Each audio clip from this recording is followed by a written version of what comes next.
Today, I'm going to be talking about whether or not you need a bank account for StashAway.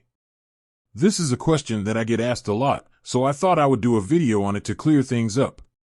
StashAway is a great investment platform that makes it easy to save and invest your money.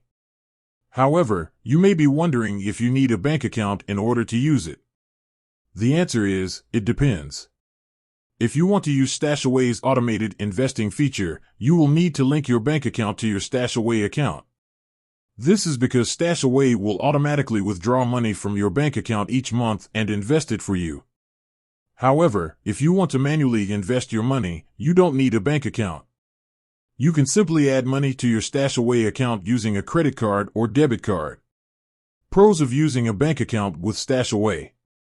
Convenience. If you want to use StashAway's automated investing feature, it is more convenient to link your bank account to your StashAway account. This way, you don't have to worry about manually adding money to your account each month.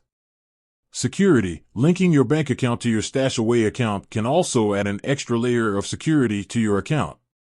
This is because StashAway will only be able to withdraw money from your bank account if you have authorized it. Cons of using a bank account with StashAway. Fees. Some banks may charge you fees for linking your bank account to your StashAway account. Security. There is always a risk that your bank account information could be compromised if you link it to a third-party service. Whether or not you need a bank account for StashAway depends on your individual needs and preferences. If you want to use StashAway's automated investing feature, it is more convenient to link your bank account to your StashAway account.